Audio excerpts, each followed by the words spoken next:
Hello and welcome. I'm Anna Danziger-Halprin, Associate Director of the Center for Women's History here at the New York Historical Society. Before we begin tonight's program, I would like to thank Louise Muir, our President and CEO, Agnes Shu Tang, Chair of the Board of Trustees, and Pam Schaffler, our Chair Emerita, as well as all of our trustees, Joyce B. Cowan, Diane Max and the late Adam Max, Jean Margot Reed, the Mellon Foundation, our Chairman's Council, our members, and our many other generous donors. None of the work of New York Historical would be possible without your continued and committed support. As the Associate Director of our Center for Women's History, I'm proud of the growth we've achieved here at the Center. Our scholarship, education, public programs, collecting, and not least of all, exhibitions, all foreground women's critical role in American history. Tonight's program is ERA at 100, Women's Fight for Equality.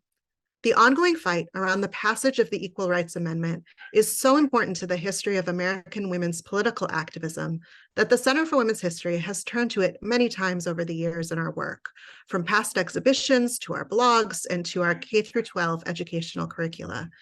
Continuing in that thread, we're thrilled to announce that a new installation has just opened this week on our fourth floor to honor this week's 100-year anniversary of the ERA being introduced in Congress.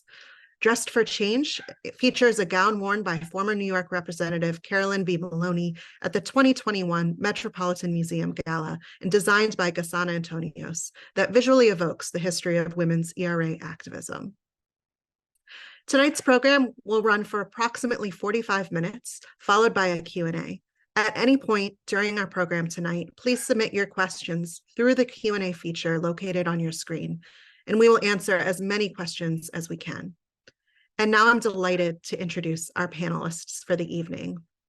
Julie Suk is a professor of law at Fordham Law School and a visiting scholar at the Russell Sage Foundation this academic year. She's the author of books including We the Women, The Unstoppable Mothers of the Equal Rights Amendment, and just published this year, After Misogyny, How the Law Fails Women and What to Do About It. Katherine Turk is a professor of history and women's and gender studies at the University of North Carolina at Chapel Hill. Her books include Equality on Trial, Gender and Rights in the Modern American Workplace, and just out last summer, The Women of Now, How Feminists Built an Organization that Transformed America. Our moderator, Irin Carmon, is a senior correspondent at New York Magazine, where she covers gender, law, politics, and more. She's the co-author of the New York Times best-selling book, Notorious RBG, The Life and Times of Ruth Bader Ginsburg. Her next book, currently in progress, will be called Unbearable, Being Pregnant in America. She's also no stranger to the Center's programming and has joined us for many programs over the years and all 8 of our past Max conferences on women's histories. We're thrilled to have the 3 of them here with us tonight, and I'll now turn the conversation over to Irin and the rest of our panelists to get things started. Thank you. Thank you so much, Anna, and good evening, everyone. I'm so thrilled to be here with these 2 distinguished panelists to talk about the Equal Rights Amendment at 100. I want to start out by saying that I went to look, of course, I was familiar with Justice Ginsburg's activism around the Equal Rights Amendment, but because of my authorship of Notorious RBG, I wanted to see, what were some remarks that I could pull to share with you tonight. I found a wonderful article written by Julie that quoted Justice Ginsburg saying, "The Constitution's preamble says, 'We the people,' in order to form a more perfect union."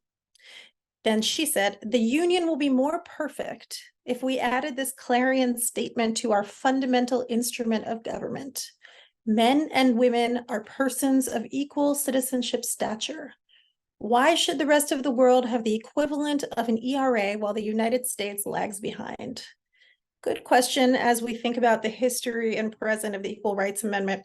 I was also surprised to see that in recent polling by Pew, a majority of Americans favored an Equal Rights Amendment.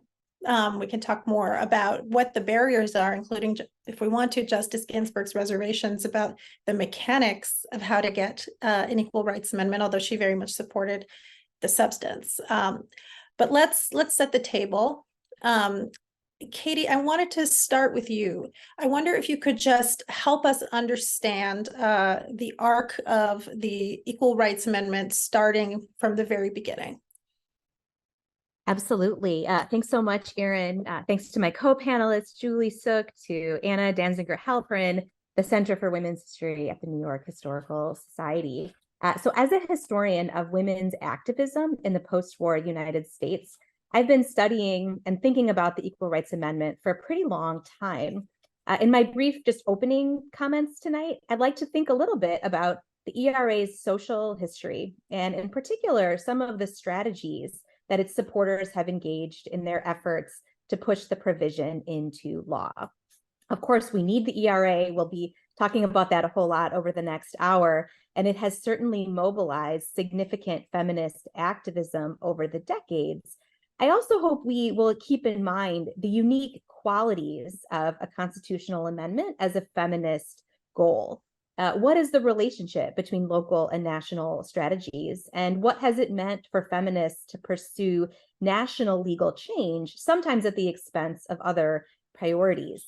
Certainly, amending the Constitution has required tremendous energy, strategy, and focus.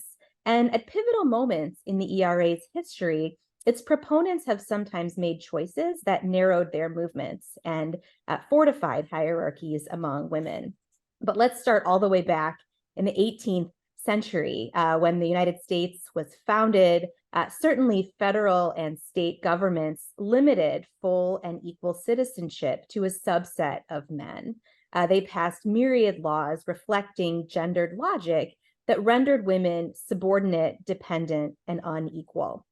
The ERA was born in the wake of the 1920 ratification of the 19th Amendment, which banned states from enforcing sex-based limits on voting. The 19th Amendment was itself the outcome of decades of struggle, and there's my cat behind me, for voting rights by diverse women working sometimes in tandem and sometimes in tension. So fast forward to the years after the 19th Amendment was passed, the ERA's author, white suffragist Alice Paul, led the National Woman's Party, whose attorneys, after the passage of the 19th Amendment, identified hundreds of laws that treated women differently on account of sex. So restrictions on property, jury service, child custody, labor, and more. And Alice Paul pointed out that a constitutional amendment could, quote, take sex out of the law to give women the equality in law that they have won at the polls. But when Paul made that claim, it's important to point out many women still did not have equal access to the polls.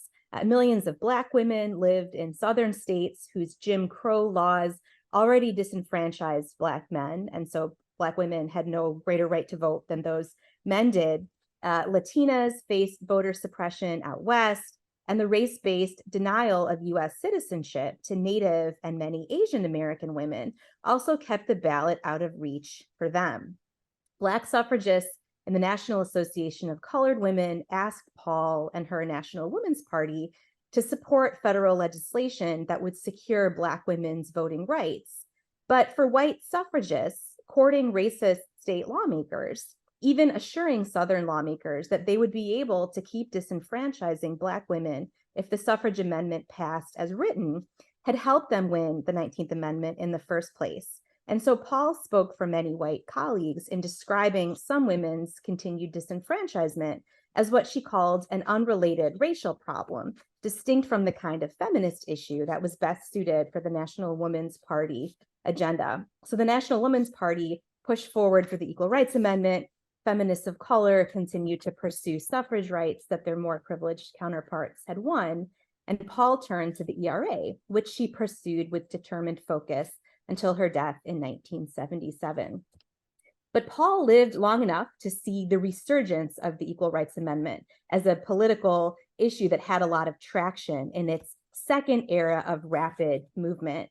And I've done a lot of research and writing on that second era of the ERA's movement in working on the National Organization for Women, or NOW, an expansive feminist organization founded in 1966 to ground an independent women's movement that would have enough power to pressure the nation's power brokers in government, business, media, culture, and more.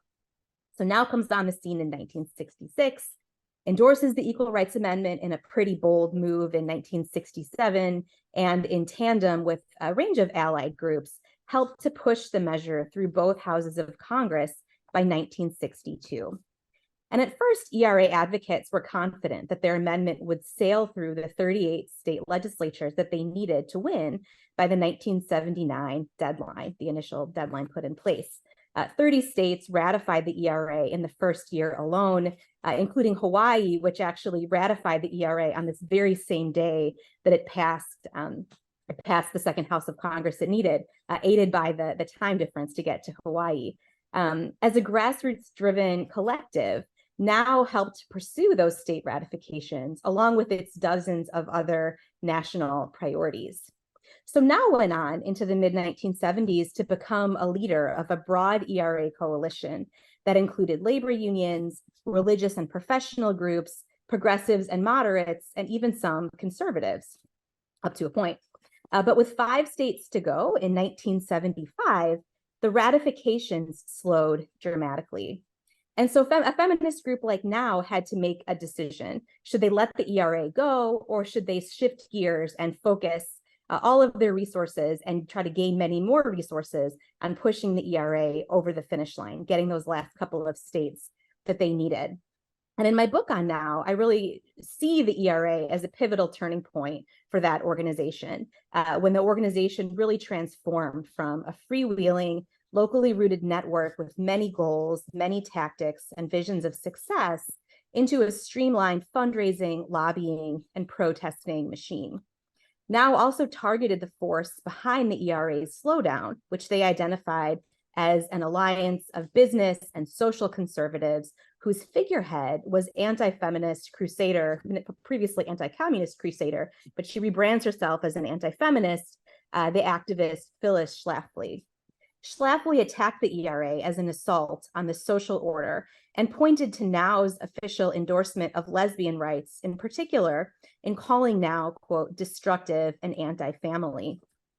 NOW's leaders responded by downplaying the group's longstanding commitment to lesbian rights and emphasizing the ERA's value to the same heterosexual homemakers Schlafly claimed as her constituency.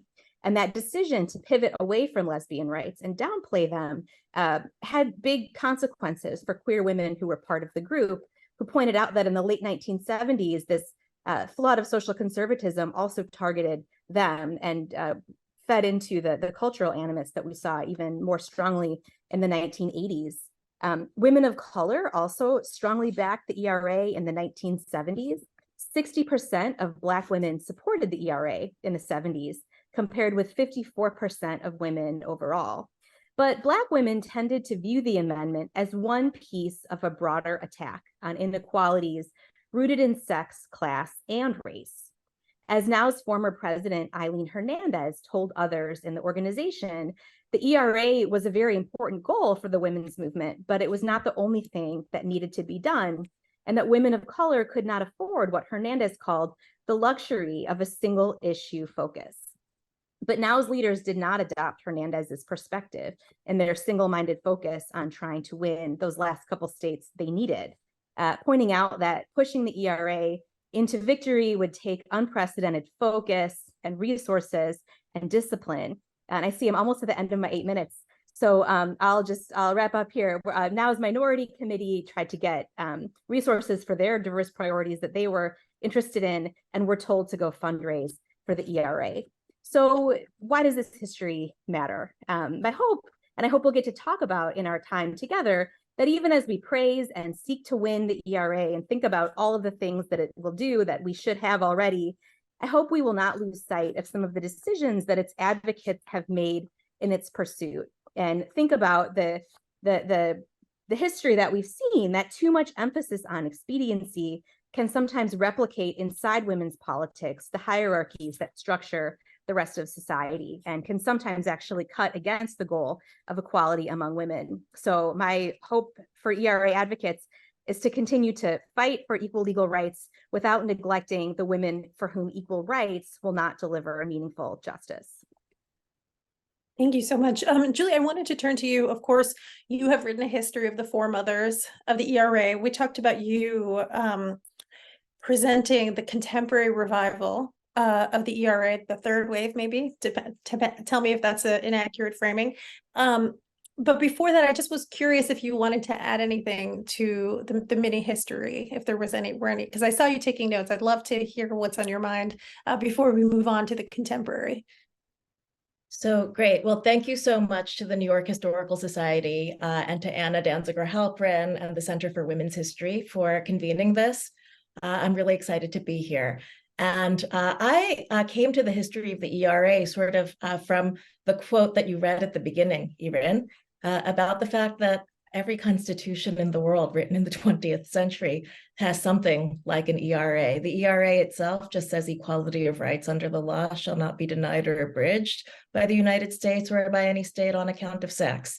That's what it says, and almost every constitution written after World War II says something like that, whether it says equality between women and men, equality without sex discrimination, different wordings, but same idea, which is under patriarchal legal systems, women were not assumed to be equal citizens or persons, legal persons, and it's a constitutional commitment to women's full and equal citizenship.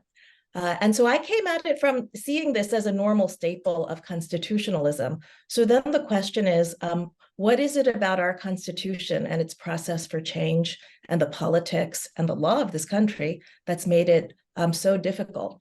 And to this day, not a reality that this clause is in the Constitution. With widespread recognition of its legitimacy. And so that's the question that, and I think that the history, understanding the history in terms of the current moment is important, because what we see after the 1970s, we get 35 ratifications, and under the Constitution's amendment rule, you need 38. And so the last 3 ratifications of the ERA come decades after the deadline. We get ratifications from Nevada, Illinois, and Virginia in 2017, 2018, and 2020. And many people think that because the deadline was 1979 or 1982, if you count the extension as valid, in any case, decades ago, a generation ago, ERA is dead. And that's where we are now. And currently, there have been resolutions in the House and the Senate to try to lift the deadline or to recognize the ERA as valid despite the deadline, which poses a bunch of interesting legal questions.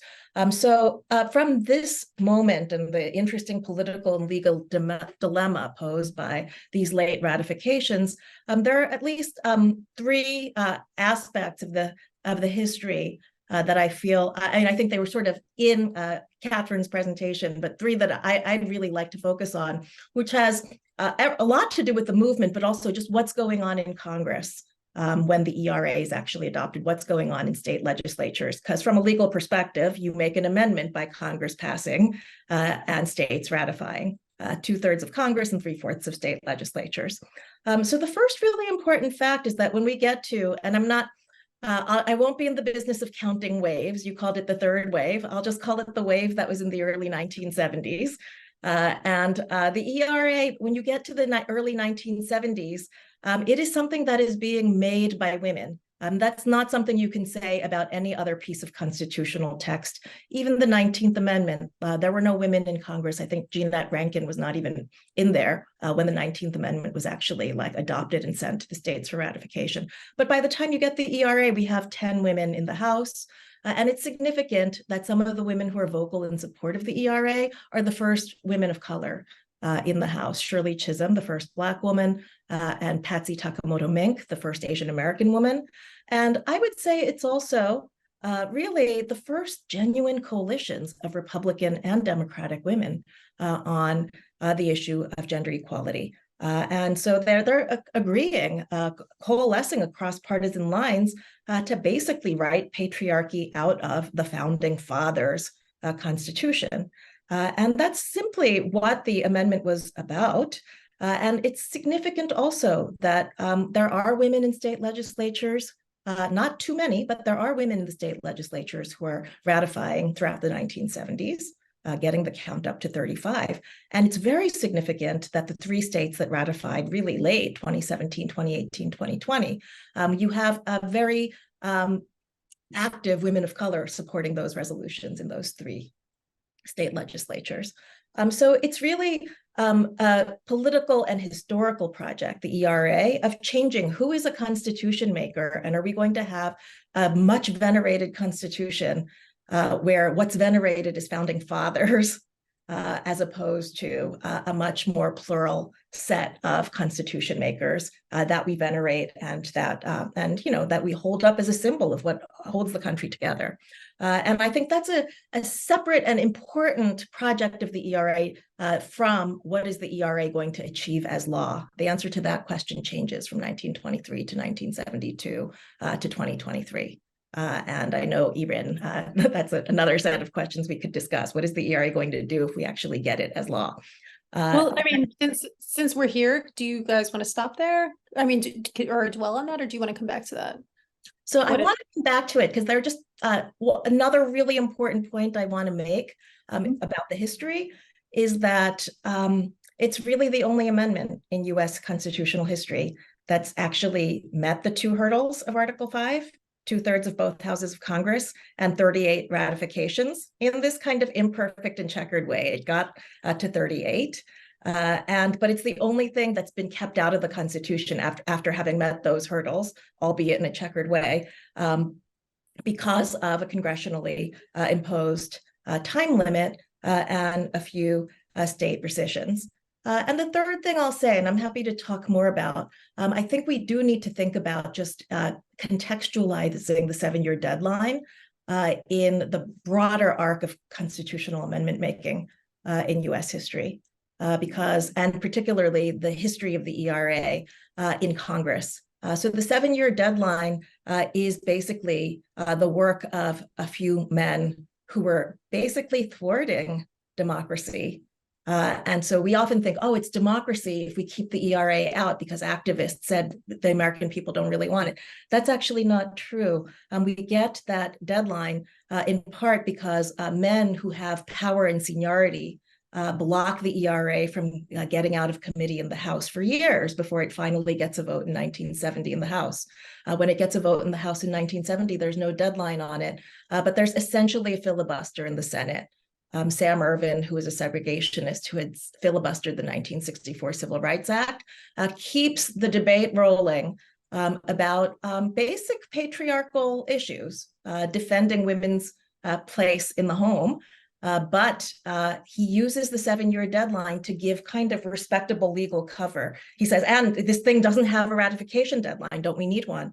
And it's really acquiescing to that Martha Griffiths adds the deadline somewhat reluctantly. And like we could say more about this. I think if you comb through the debates that happened on the floor, it's really obvious that it probably was not necessary to add that deadline, but it felt necessary to her in the moment because of the Senate filibuster. And the Senate filibuster, I think, continues to be an anti-democratic tool that blocks a lot of legislation that would be helpful to women and people of color today.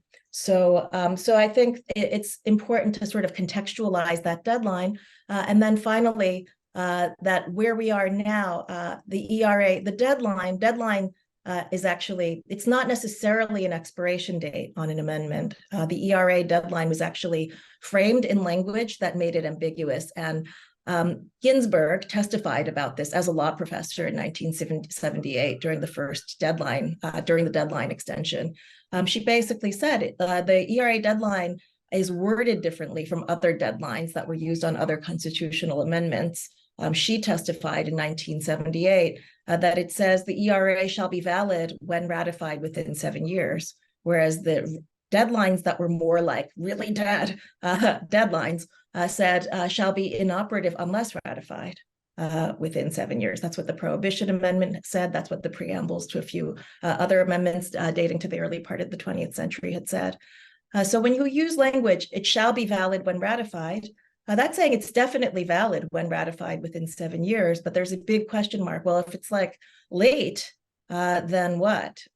No answer. And really, then the question is who gets to decide what the answer is, Congress or the courts? And so the last comment I'll make is that the reason it's so important for Congress to speak on this is that the amendment process is the only thing we've got in the US Constitution, oldest constitution in the world, most difficult constitution to amend in the world. It's the only thing we've got where elected branches can correct the Supreme Court's misguided interpretations of the Constitution. I don't know if misguided is the right word. If the Supreme Court insists on keeping their interpretations of the Constitution stuck in the patriarchal past of the 18th and 19th centuries, really the only way that the people can strike back is Congress and state legislatures passing constitutional amendments. And I think that's why in this moment, to the extent that Congress has any power to do anything about the deadline, reaction against the Supreme Court's jurisprudence affecting women on a range of issues, including abortion, I think the amendment process is really all there is when you have a Supreme Court that is losing its way and keeping us stuck in the past. Thank you so much, Julie. And I actually have moderated a panel before with some of the state lawmakers who revived the ERA, including in Nevada. And my memory is that some of the most instrumental, dedicated state lawmakers are women of color. Yes. So very much the contemporary face of the social movement is more. You're making an argument, Katie, about how women of color supported it, but it now seems like the leaders on the Equal Rights Amendment, at least in legislatures, are visibly many women of color. So let's talk about what would an ERA, if all of these hurdles that you described, these procedural hurdles, are somehow cleared, what could an ERA achieve? So I think it is a difficult question to answer because we assume that if you have a constitutional right, it's the meaning of the right is always determined by the courts. And we have a Supreme Court that some people see as being very hostile to women's rights. And so I think that creates a puzzle. One thing I will say, though, is that the ERA, this court thinks that you should interpret the Constitution based on the meaning of the words at the time of adoption and ratification. And the ERA presents an interesting thing. First of all, it takes us, right now, what the Supreme Court uses to get women's rights is 14th Amendment, which was 1868. But ERA, because it was adopted in 1971 to 72 by Congress, would move us ahead at least 100 years from there. And then the ratification window, it's not just meaning at the time, assuming originalist interpretation, which we don't have to, but I'm assuming that because that's the methodology of the current court. So if we did get an ERA, the meaning construction window reaches from about 1972 to 2020. And that brings us into the 21st century understandings of what it means to have equality of rights under the law unabridged on account of sex. And I think that would be much more helpful, even with conservative justices, originalist justices. It would be much more helpful to achieve a more modern understanding of gender equality rights and women's rights than the one that you're going to arrive at if you see 1868 as your construction window for the meaning of equality. Irin, could I pose a question to Julie? Does the Bostock opinion help to cement that 21st century understanding of what sex encompasses, right? The opinion that found that Title VII of the Civil Rights Act, the sex provision applies to LGBTQ people. Is that part of what cements the 21st century definition of what the ERA could do? Yeah, so I think it gives us an indication of what some of the justices would read into the word sex that they might not have in 1972. Although it poses an interesting puzzle, because I think in some ways, some people say this is why reviving the ERA is not a good idea. It's just too confusing. If most of the states ratified it in the mid-70s and only 3 of them ratified it now, how do we decide whether we should go with the 1970s understanding of the word sex as opposed to the 2020 understanding reflected in Bostock and other things. So I think that's an interesting puzzle. But I was actually pointing more to, even if we get stuck in the 70s, I think it would be a misunderstanding of what the word equality and even on on account of sex means, to limit it to just non-discrimination on the basis of sex. So Irin, I'm really interested in the book that you're writing about the history or the current status of pregnancy, being pregnant in America. One thing that I find really interesting, and particularly in trying to understand the Democratic Republican women consensus on the ERA in the early 70s is that they do talk a lot in the floor debates about disadvantages women face because they're mothers. Mm-hmm. And I think that's something we often lose because we're so used to thinking that equal rights just means treating men and women the same all the time. And it was that vision of ERA that I think Phyllis Schlafly really used to her advantage. Treating men and women the same all the time would mean getting rid of the gendered bathrooms. And I think that was a kind of trivial example, although, obviously spoke to a lot of people. But I think that one of the worries with Bostock is that it takes a very formal definition, or it takes a very formal approach. You can't ever treat people differently on the basis of gender. And so it's an easy hop from Bostock to the race cases that say no affirmative action on the basis of race. And I think that would be a difficult thing. Although one of the worries I would have about handing the ERA over to the current Supreme Court is that they might use Bostock to read it to kill affirmative action for women, or any laws that are designed to actually remedy past societal discrimination against women. And that's why I think it's really important that if the ERA is going to be revived, new legislative history needs to be made in Congress, in the hearings and other discourses by which the ERA is being given new meaning today. And for those who do not know, the Bostock opinion was written by Justice Neil Gorsuch, Trump appointee. So, there could be a poison pill therein, but it was a shocking example of a Republican appointee crossing into, at least in the short term, the realm of equality. You talked about the bipartisan cooperation in Congress.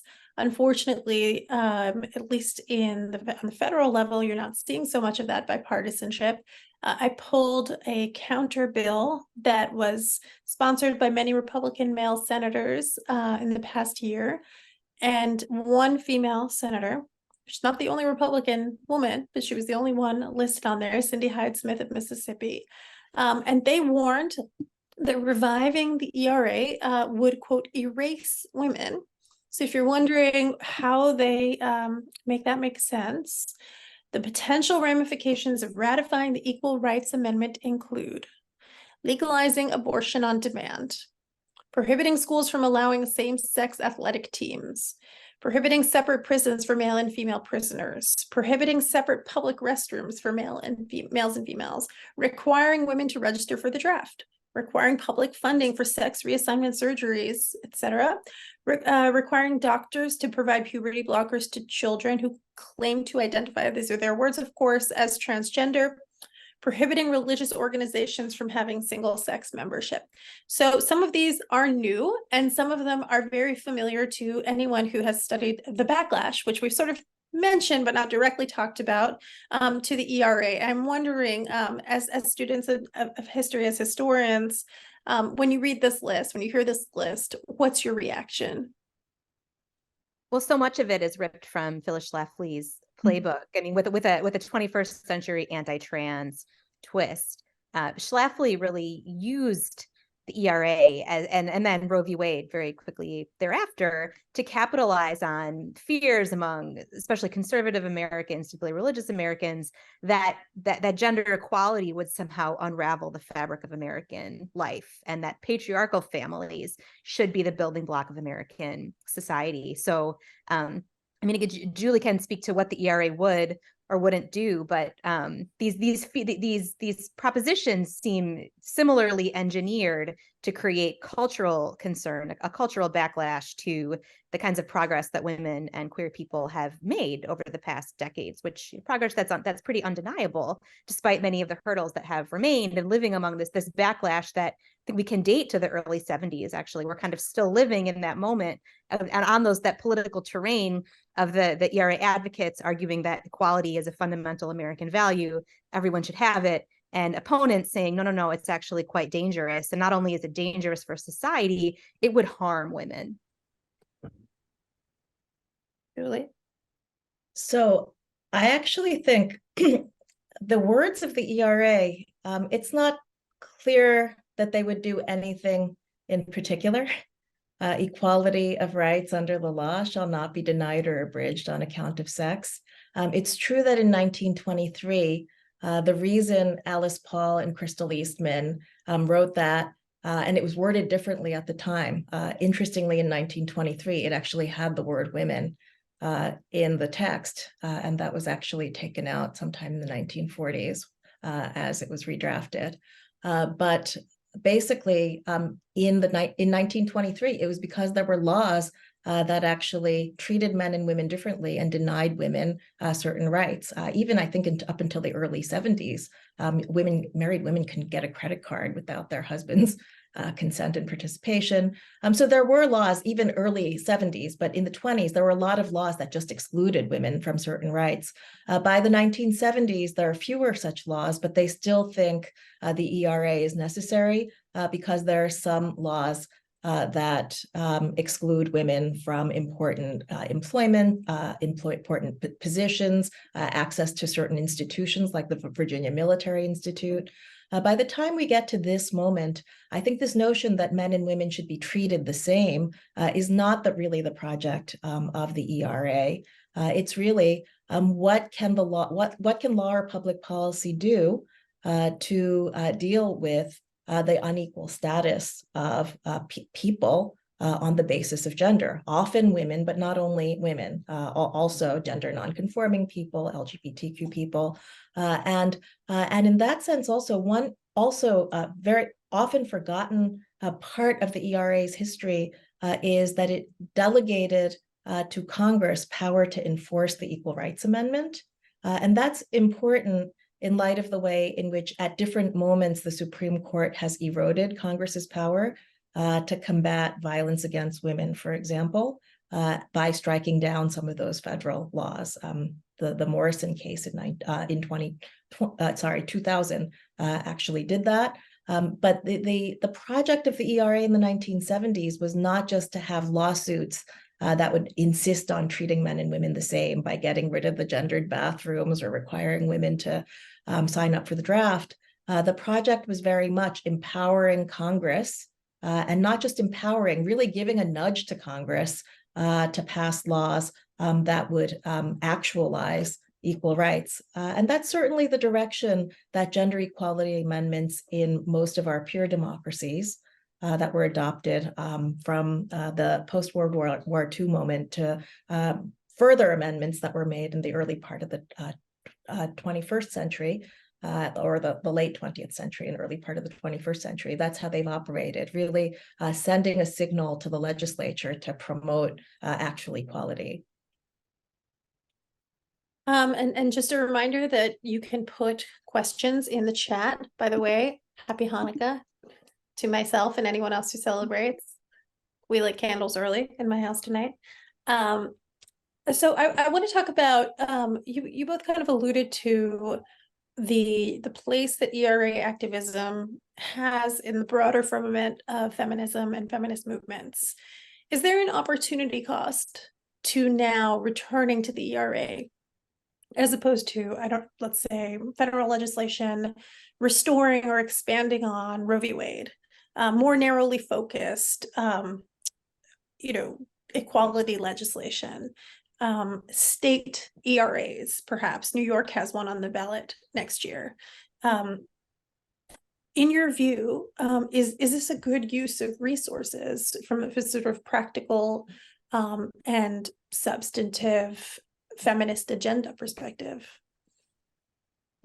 Well, let me answer as a historian. Thinking the long history of the ERA, especially since the 1970s, I'm really struck by the way different generations of ERA activists have not like retrofitted it per se, but have projected different goals or aspirations onto it. So the early 70s, I think much of the argument that activists made was symbolic, right? It's about having equal rights, equal status to participate in a democracy. When a group like Now really gets involved and starts to think about how do we mobilize the most women around this amendment, how do we get this through the state legislatures that we still need, they talked about unequal pay. And the 59 cent, they made buttons at 59 cents and t-shirts to advocate for the ERA as a way to equalize men's and women's pay. And today, the most recent push for the ERA has linked the provision to abortion rights, right? And that with the fall of Roe v. Wade, the rise of the Dobbs era, now we really need the ERA to help with reproductive rights. When activists in the late 1970s, in response to Phyllis Schlafly's emphasis on the ERA as something that would make abortion more accessible and therefore we shouldn't want the ERA, some ERA advocates actually tried to de-link those causes, to de-link the ERA from abortion rights and say, no, it wouldn't do that. So I think maybe the ERA would do all of these things, and it just gets different aspects of it get emphasized over the years. But I've been really interested in Julie's comments tonight about what it actually would do, what we could expect from it. And Irin, I think it's an important question. I mean, where should the feminist movement, as diffuse as it is today, much less institutionally rooted than it was in the 1970s, where should it focus its power, its resources? And some of the activists in our audience probably have some smart things to say too. I wish they could jump in. Julie, did you want to take a stab at that before I go to the first audience question? I think it's a very hard question, because what it's worth, the opportunity costs will depend. The cost of doing anything will depend on who's raising the cost. So it comes back to how strong is the backlash, but then you're letting the backlash define your agenda, which I think is inevitable if you're a practical person. I come to the ERA from a slightly different perspective now, perhaps than I did when I started working on it, which is the standpoint of constitutional democracy and its survival in the United States. As I was sort of alluding to earlier, I think that if we have a constitution, which is the oldest constitution in the world, the amendment process is functionally dead. Since the ERA, and Jill Lepore has written in The New Yorker that it was actually the ERA that seemed to have put a nail in the coffin of the amendment process. So if it means that now we're so polarized, we can't get 2/3 of Congress to agree to anything. They can't agree that the sky is blue. We can't get them to agree to anything. And we certainly can't get 3/4 of state legislatures to agree to anything. And the fact that our extreme efforts, including 35 state legislatures representing the places where large majorities of our population of the nation live, that we do all that and we can't get something as basic as a gender equality guarantee into a 20th or 21st century constitution, something's deeply wrong with our constitutional democracy. And so we don't need a gender equality amendment to get equal pay. And in fact, there's a question as to whether or not an equal rights amendment that just addresses the states and the United States would do anything about private employers underpaying women. So it's not that we need the ERA for that. It's more the fact that the ERA has failed for so long suggests a real constitutional democracy decay that we should be working on. And the decay is not just about women's second-class status, which I think we can work on through statutory and other initiatives. It is also about what are the political structures. So much of the history of the ERA is women slowly empowering themselves. And this is something that's also made really hard by the fact that the structures of power written into the Constitution that are made very difficult to amend generally has made it difficult to be truly representative and truly inclusive in our democracy.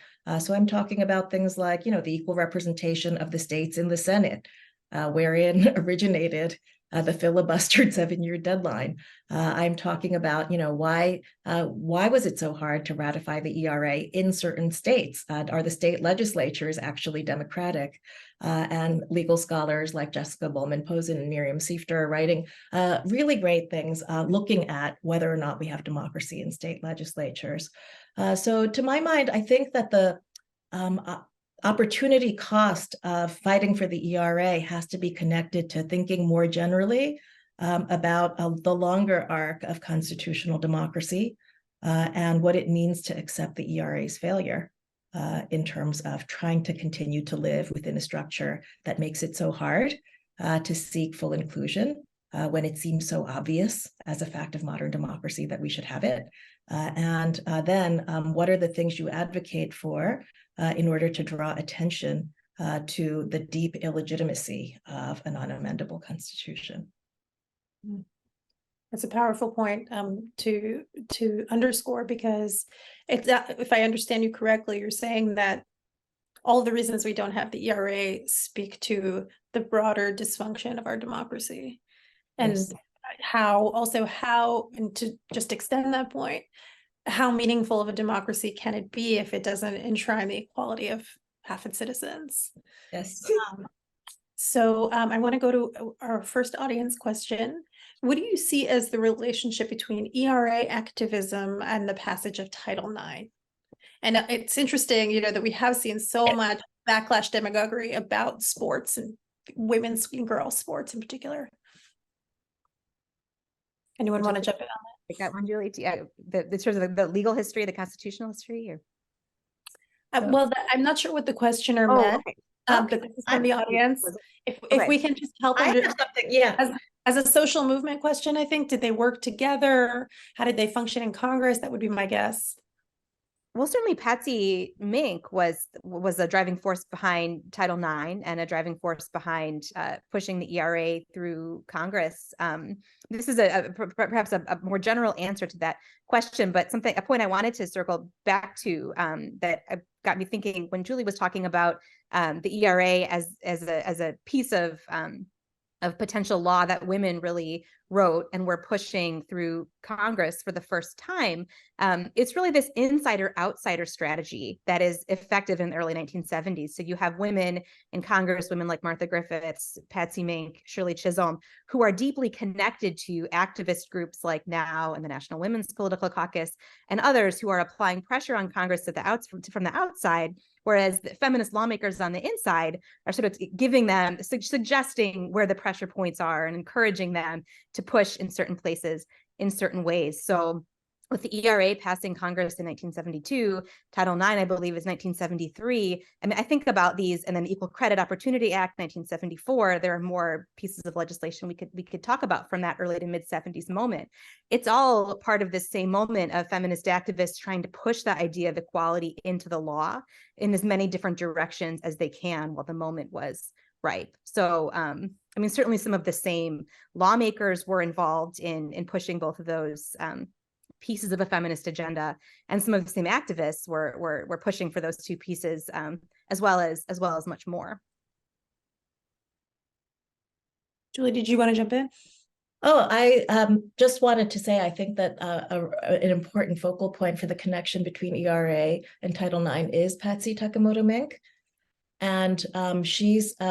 What's really interesting about her is that she was actually initially, I was just at a reception of the new ERA Congressional Caucus at the Library of Congress yesterday, and they had put together some archival materials. And I saw this letter that Patsy Mink had written expressing some doubt about the ERA as early as 1970, but she came along and supported it. And the doubt that she had was she was worried that it would mean treating men and women the same, and would it really be able to address the needs of the most vulnerable women, working women? But I think she came along, and it's important to see that with Title IX, she saw it and it was framed in its language, and then what it did, not just as prohibiting discrimination, but actually requiring parity, requiring equal resources in many situations, which is different from just saying you can't discriminate. And I think that piece of Title IX's language and history is really important to understanding the deeper ambitions of the ERA as also going much beyond non-discrimination. I don't want to get too bogged down in the procedural details of it, but I was, Julie, when you wrote that article about Justice Ginsburg and the ERA, you talked about how she also was cited by the opposition. Yes.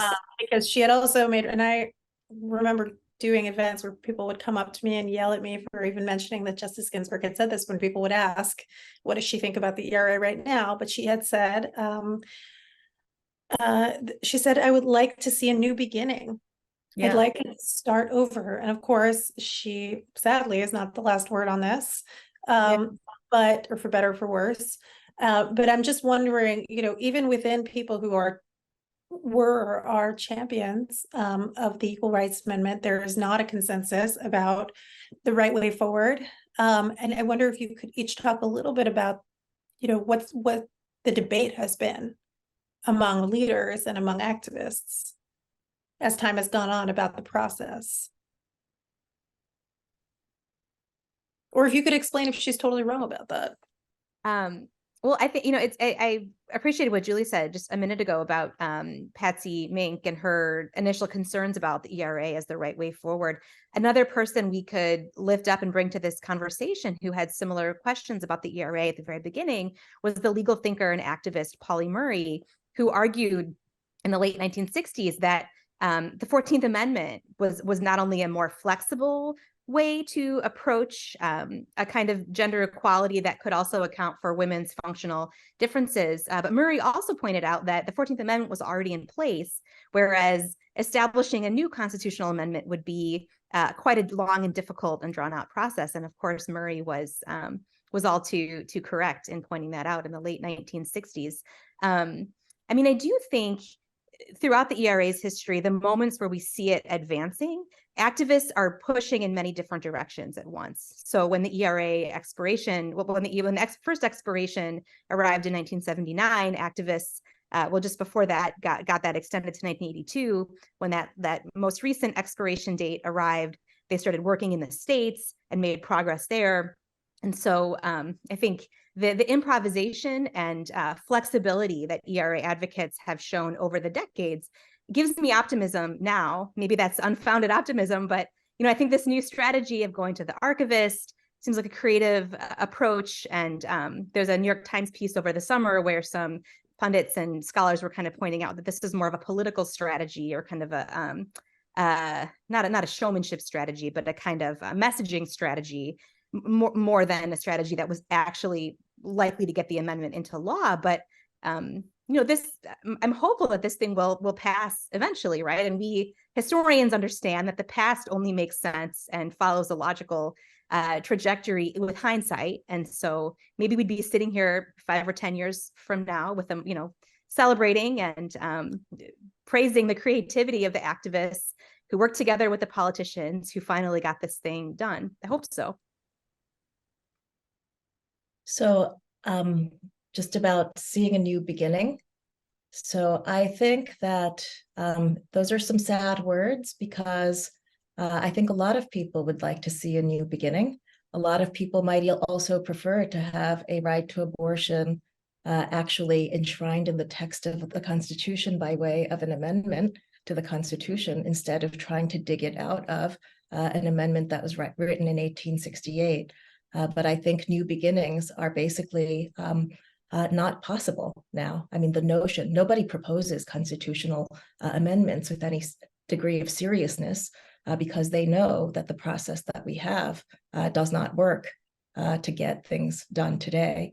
And so 2/3 of Congress, 3/4 of state legislatures. And I think that's why the ERA activists have been doing this creative strategy of first getting 3 state legislatures to ratify, and then having some form of recognition, whether through a congressional resolution, lifting the deadline, or through the archivist adding it to the Constitution, and then seeing if it was then recognized by everyone as legitimate. I think these are creative strategies, but you could say that the story of our Constitution for a very long time has been about creative strategies rather than about actually amending. And if you spend some time looking at our peer democracies, in France, they are going to be considering and probably adopting, or at least coming pretty close to adopting, a constitutional right to abortion in March 2024. Ireland just announced last week they're going to have a referendum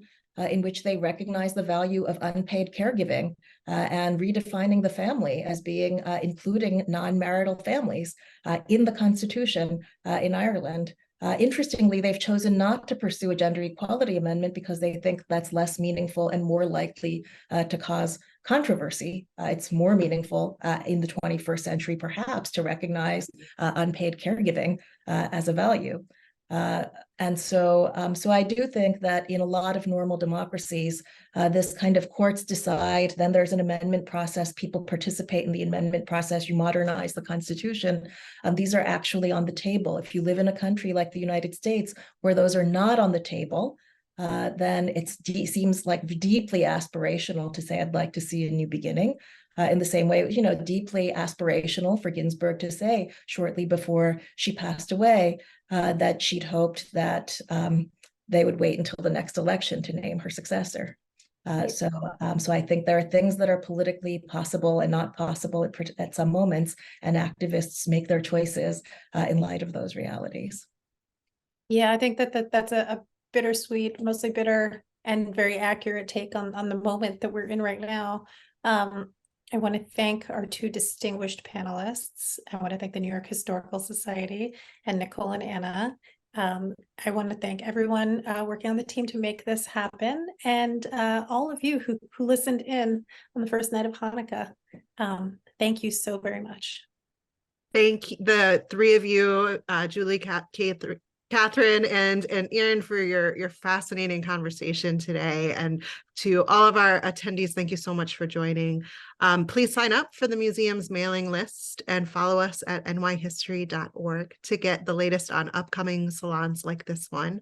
The New York Historical Society is currently open on Tuesdays through Sundays. You can reserve your timed entry museum tickets on our website, and we hope to see you on Central Park West soon to see our new installation, Dressed for Change, a century of equal rights activism, as well as our ongoing exhibits, Women's Work, on view in the Joyce V. Cowan Women's History Gallery through August 2024.